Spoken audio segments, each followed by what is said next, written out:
역대하 21장 11절에서 20절입니다.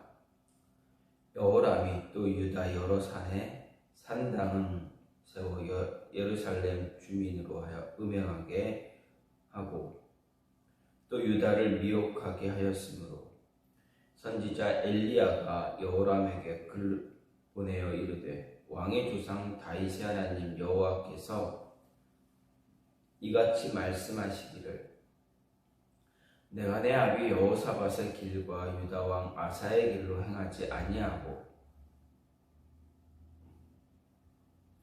오직 이스라엘 왕들의 길로 행하여 유다와 예루살렘 주민들이 음행하게 하기를 아합의 집이 음행하듯 하며 또 내 아비 집에서 너보다 착한 아우들을 죽였으니 여호와가 내 백성과 내 자녀들과 내 아내들과 내 모든 재물을 큰 재앙으로 치시리라.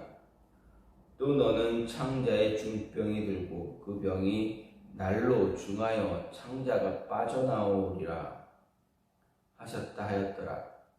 여호와께서 블레셋 사람들과 구스에서 가까운 아라비아 사람들의 마음 격동시키사 여호람을 치게 하셨으므로 그들이 올라와서 유다를 침략하여 왕궁의 모든 재물과 그의 아들들과 아내들을 탈취하였으므로 막내 아들 여호아하스 외에는 한 아들도 남지 아니하였더라.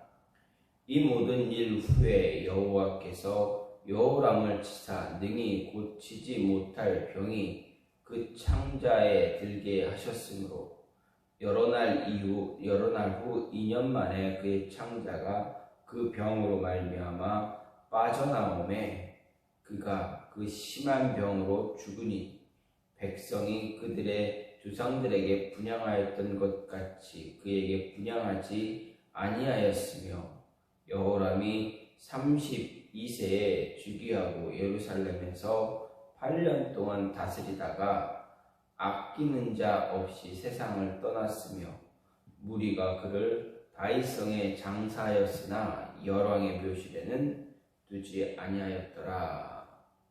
아멘. 오늘 말씀이 역대하 21장 11절에서 20절 말씀입니다. 오늘 말씀은 여호람의 악행, 여호람이 하나님 앞에서 얼마나 악을 행했는가, 악하게 살았는가, 또 하나님 앞에서 뿐만 아니라 예루살렘, 남유다 백성들 앞에서 얼마나 악한 삶을 살았는가에 대해서 보여주고 있고 또 그에 대해서 선지자 엘리야의 책망, 심판 예언에 대해서 이야기하고 마지막에는 어떻게 됩니까? 엘리야의 예언이 그대로 이루어지는 것을 보여주고 있습니다. 먼저 11절은 여호람의 종교적으로 악을 행한 그런 모습입니다. 그가 유다의 여러 산에 산당을 세웠다. 그리고 백성들로 하여금 우상을 섬기게 했다라는 것을 이야기하고 있습니다. 12절부터 15절은 당시 주로 북이스라엘에서 활약했던 엘리야 선지자가 남유다의 여호람 왕에게 그의 악행을 책망하기도 하고 하나님의 심판을 예언하는 편지를 써서 보낸 사실이 기록이 되어 있습니다. 여기서 여호람을 향한 엘리야의 심판 예언은 두 가지입니다. 하나는 하나님께서 그의 백성과 자녀와 아내들 그리고 재물을 치실 것이다. 또 하나는 무엇입니까? 창자의 중병이 들어 탈장해서 죽게 될 것이다 라는 것입니다. 16절부터 17절은 여호람을 향한 엘리야의 첫 번째 예언이 성취되었다라는 것. 그래서 블레셋과 아라비아 동맹군이 유다를 침공해서 여호람의 재물 그리고 아들들 그의 아내들을 탈취해서 가고 오직 여호람의 막내 아들 여호아하스 곧 아하시야만 남았다라는 사실을 이야기합니다. 끝으로 18절부터 20절은 여호람을 향한 엘리야의 두 번째 예언 성취로 여호람이 창자의 중병이 들고 고생하다 결국 탈장해서 즉위 8년 만에 죽었다라는 이야기입니다. 이런 오늘 말씀은 하나님 앞에서 악을 행하는 자 결코 하나님의 심판을 면할 수 없다라는 것입니다.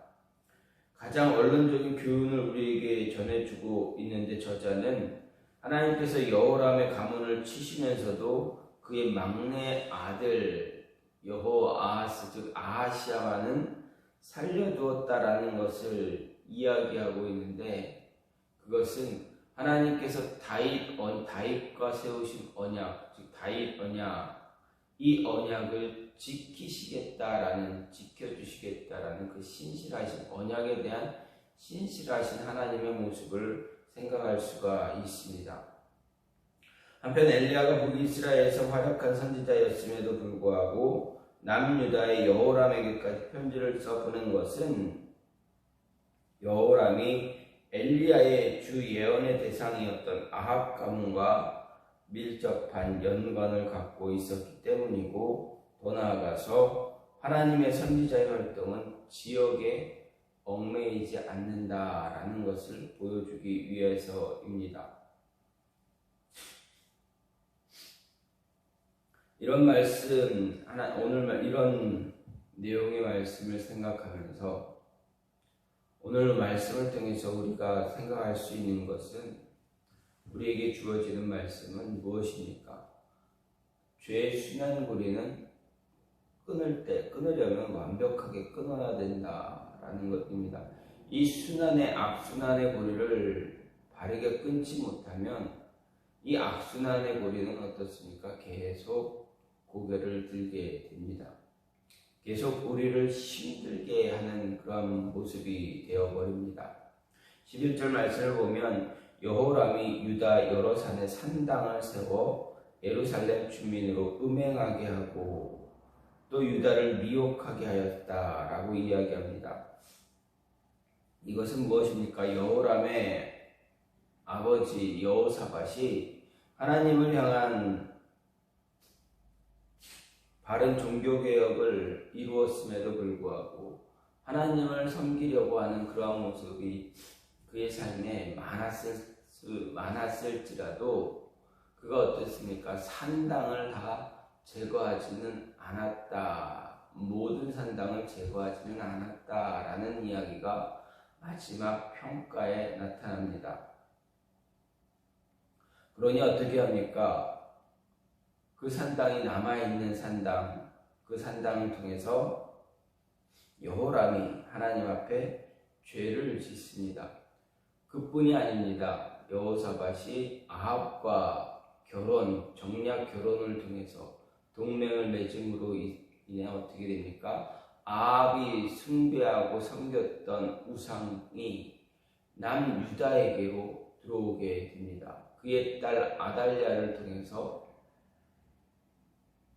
남유다로 들어오게 됩니다.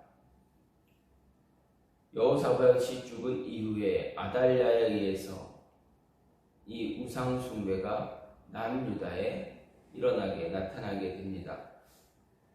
그러다 보니 어떻게 됩니까? 산당이 다시 세워지고 그 산당에서 우상을 숭배하고 음행하게 하고 하나님 앞에 음란한 백성이 되어져 버립니다.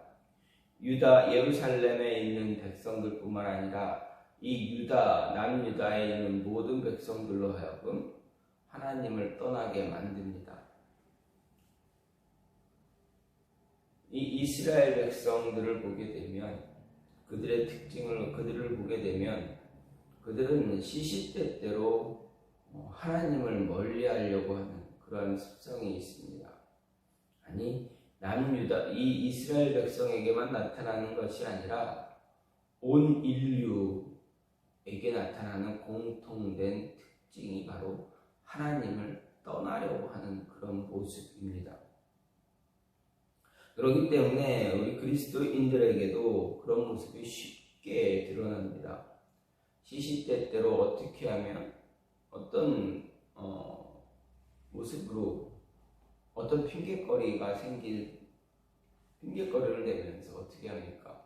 하나님과 관계가 단절되어지는 멀어지는 그런 모습을 가지려고 합니다.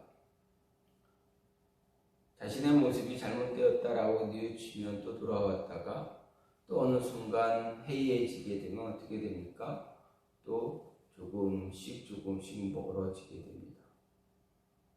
이런 모습을 완전하게 신앙 안에서, 믿음 안에서 완전하게 끊어내지 못하면 이 악의 순환고리는 계속 다람쥐 쳇바퀴 돌듯이 메비우스의 띠처럼 계속 반복하고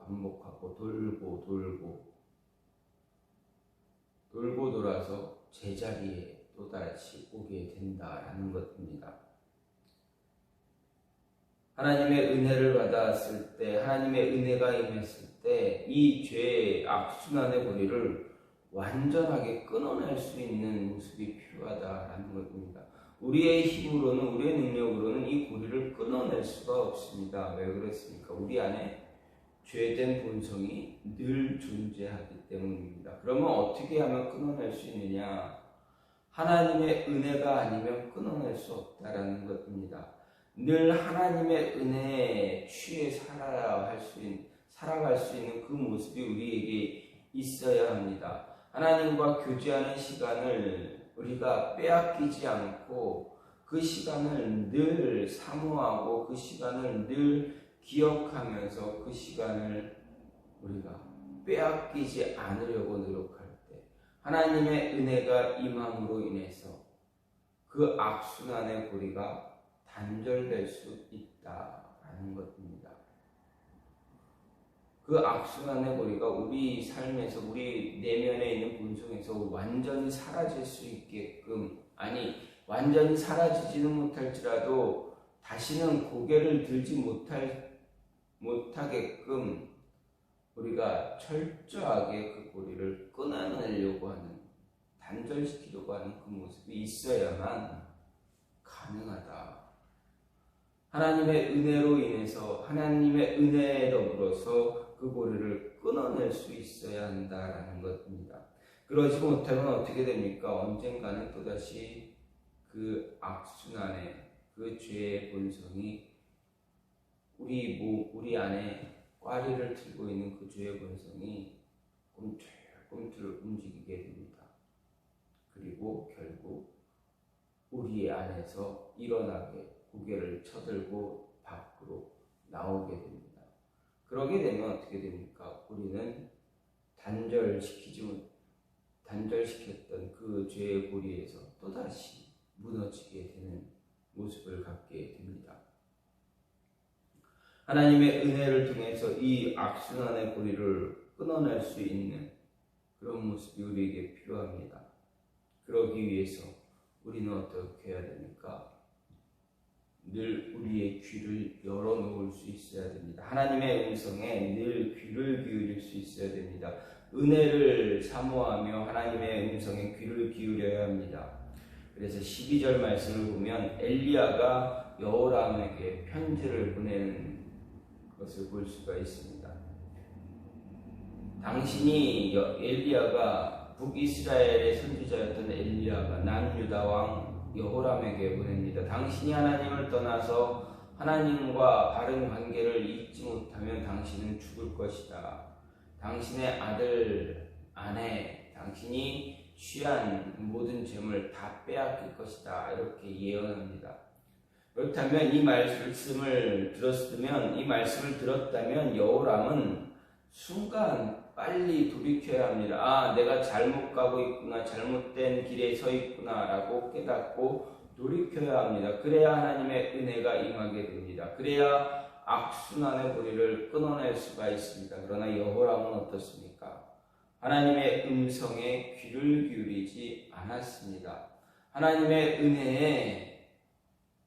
은혜에 사로잡히려고 하지 않았습니다. 자신 안에 있는 죄의 본성이 머리를 쳐들고 밖으로 나오려고 할 때 그것을 쳐부수기 위해서 말씀에 귀를 기울이지 못했을 때 어떻게 됩니까? 그 죄의 본성은, 죄의 고리는 끊임없이 여호람 자신을 힘들게 하고 그 자신을 가지고 하나님 떠나게 만듦으로 인해서 어떻게 됩니까? 하나님이 주시는 그 말씀을 받아들이지 못합니다. 끝내 아사의 여호사밧이나 아사의 길로 행하지 못하고 하나님과 멀어진 그런 모습을 갖게 됩니다. 바른 길을 갈 수 있도록 충고하는 그 말씀 충언이 있다면, 그 길을 인도하는 자가 있다면 어떻게 됩니까? 그 길 따라가기 위해서 그 이야기를 들을 수 있는 귀를 소유할 수 있어야 된다라는 것입니다. 귀를 열어두지 못하면, 하나님의 음성에 귀를 열지 못하면 어떻게 됩니까? 그 잘못된 길에서 돌이킬 수 없습니다. 돌아설 수가 없습니다. 충언을 들을 수가 없습니다. 들리는 충언, 바른 말을 하는 신하들을 어떻게 합니까? 멀리하게 됩니다. 그 신하들을 죽이기도 합니다. 얼마나 비극의 모습입니까? 귀를 열어두지 못하면 독선적인 그런 모습이 되고, 끝내는 악을 행하는 왕이 되어서 자신뿐만 아니라 자신의 가족, 또 주변에 있는 사람들, 나라, 지도자이니 그 나라의 백성들을 전혀 엉뚱한 곳, 가지 말아야 할 길, 그 길로 인도하고 이끌고 간다라는 것입니다. 백성들이 그 길을 간다 할지라도 지도자가, 왕이 바른 길을, 바른 정책을 세워서 바른 신앙의 모습을 가지고 움직인다면 그 백성들을 하나님 앞으로 온전히 인도할 수가 있을 겁니다. 그런데 지도자가, 왕이 잘못된 길을 가면 이 백성들은 바른 길을 갈 수가 없다라는 것입니다.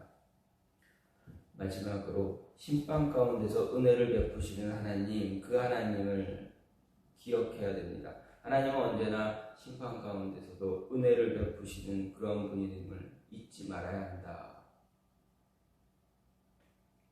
죄의 순환고리를 끊어내고 하나님의 말씀에 귀를 기울이면 하나님은 그 은혜를 끊임없이 부어주신다라는 것입니다. 아무리 심판 가운데 머문 백성이라 할지라도 죄의 고리를 끊으려고 노력할 때, 하나님의 말씀을 듣고 회개하고 돌아올 때 하나님은 어떻습니까? 심판 가운데서도 은혜를 허락하신다라는 것입니다. 17절 말씀을 보면, 그들이 올라와서 유다를 침략하여 왕궁의 모든 재물과 그의 아들들과 아내들 탈취하였으므로 막내 아들 여호아스 외에는 한 아들도 남지 아니하였다. 이렇게 기록되어 있습니다. 무슨 말입니까? 바로 엘리야의 예언이 이루어지고 있는 것을 보게 됩니다. 블레셋 사람들과 구스에 가까운 아라비아 사람들이 연합군을 결성해서 남유다에 쳐들어옵니다. 그리고 어떻게 합니까? 예언대로 모든 재물을 탈취해 갑니다. 재물만 탈취해 가는 것이 아니라 아들들, 여호람의 아들들, 그리고 여호람의 아내들 모두 데려갑니다. 빼앗아 갑니다. 그런데 여호아하스, 막내 아들 여호아하스, 즉 아하시야만은 남겨두었다. 이유는 무엇입니까? 하나님이 그의 조상 다윗과 하신 약속 때문이었다라는 것입니다. 이 약속 때문에 하나님은 한 아들을 남겨두셔서 그 다윗 왕국의 그 정체성, 다윗 왕국의 다윗에게 하신 그 말씀의 언약을 지키고 계신다. 그 언약을 계속 이루어가고 계신다라는 것입니다. 이 모습을 보면 하나님은 아무리 심판 가운데 있을지라도 자신이 하시는 약속, 은혜를 주겠다, 이것을 어떻게 내가 하겠다라는 그 약속은 어떻게든 지켜가시는 분이다라는 것. 그렇다면 우리가 하나님 앞에서 죄를 짓고 있을 때 죄의 본성에서 악의 권리를 끊어내지 못하고 하나님의 음성에 귀를 기울이지 못했을지라도 하나님은 우리와 하신 언약을, 나와 하신 언약이 있다면 그 언약을 지키시는 분이다. 어떻게든 그 언약을 지켜주시는 분이다. 그렇다면 우리는 어떻게 해야 됩니까? 그 언약이, 말씀이 우리에게 주어지면 그 말씀 어떻게든 붙잡아야 합니다. 잘못된 길에, 악의 길에 빠져서 헤어나지 못할지라도 말씀을 기억해서 하나님의 음성을, 우리의 들을 길을 갖지 못했을지라도 끝내 하나님의 음성을 기억하면 하나님은 기억한 우리에게 은혜를 허락해 주셔서 우리로 하여금 하나님 앞에 돌아설 수 있게 하신다라는 것, 우리는 잊지 말아야 합니다. 하나님은 언제나 우리에게 은혜를 베푸시길 원하십니다. 그렇다면 우리는 그 은혜 붙잡을 수 있어야 됩니다. 우리의 죄악된 본성이 우리를 힘들게 하고 우리의 모든 것을 무너뜨릴지라도 하나님의 이 음성, 언약, 말씀을 붙잡을 수 있는 그 힘, 그 여유, 마지막 그 끈은 우리가 놓지 않아야 한다라는 것, 우리는 기억하고 오늘 하루도, 아니 남은 한 주간도 말씀에 붙잡히기 위해서 끝까지 하나님께 우리의 시선을 돌릴 수 있는, 우리의 귀와 우리의 마음을 하나님께 드릴 수 있는 그 모습을 가지시기를 간절히 소망합니다.